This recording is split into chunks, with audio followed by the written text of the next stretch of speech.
ിലൂടെ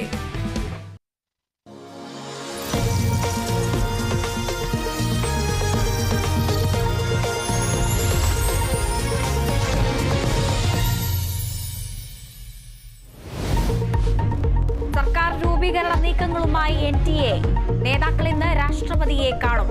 സഖ്യകക്ഷികളുടെ പിന്തുണ കത്ത് കൈമാറും. നരേന്ദ്രമോദി മൂന്നാമതും പ്രധാനമന്ത്രിയാകും. സത്യപ്രതിജ്ഞ ശനിയാഴ്ച.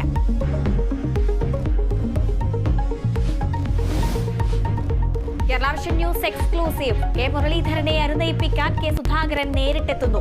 നീക്കം മുരളീധരനെ ഫോണിൽ പോലും കിട്ടാത്ത സാഹചര്യത്തിൽ രാഹുൽ ഗാന്ധി ഒഴിഞ്ഞാൽ വയനാട്ടിൽ മുരളീധരനെ മത്സരിപ്പിച്ചേക്കും.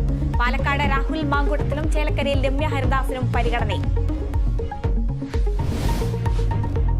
തെരഞ്ഞെടുപ്പ് കഴിഞ്ഞിട്ടും തലവേദന ഒഴിയാതെ CPM. രാജ്യസഭാ സീറ്റ് ചർച്ചയിൽ ഇനിയും അന്തിമ തീരുമാനമായില്ല. മന്ത്രിസഭാ പുനഃസംഘടനയും ഉപതെരഞ്ഞെടുപ്പും പുതിയ വെല്ലുവിളികൾ.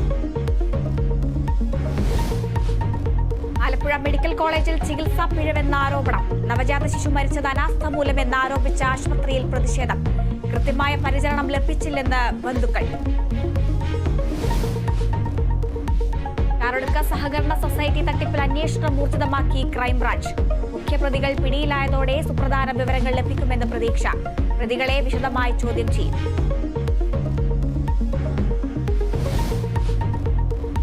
T20 ലോകകപ്പിൽ ഇന്ത്യക്ക് വിജയത്തുടക്കം. ആദ്യ മത്സരത്തിൽ അയർലൻഡിനെതിരെ 8 വിക്കറ്റ് പരാജയപ്പെടുത്തി. പാകിസ്ഥാനെതിരായ ഇന്ത്യയുടെ രണ്ടാം മത്സരം ഞായറാഴ്ച. ഇന്ത്യൻ ഫുട്ബോൾ ഇതിഹാസം സുനിൽ ഛേത്രിക്ക് ഇന്ന് വിടവാങ്ങൽ മത്സരം. അവസാന മത്സരം കുവൈറ്റിനെതിരെ കൊൽക്കത്ത സാൾട്ട് സ്റ്റേഡിയത്തിൽ.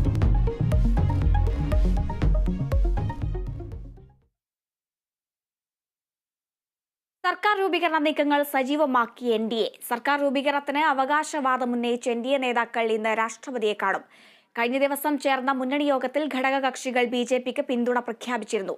ശനിയാഴ്ചയാണ് സത്യപ്രതിജ്ഞ. വിവരങ്ങളുമായി അമൽനാഥ് പാടിച്ചാൽ ചേരുന്നു. അമൽനാഥ്, ഒരു മൂന്നാം ഊഴത്തിനായി പ്രധാനമന്ത്രി നരേന്ദ്രമോദി വീണ്ടും എത്തുകയാണ്. ഇനി പുതിയ സർക്കാർ രൂപീകരണത്തിലുള്ള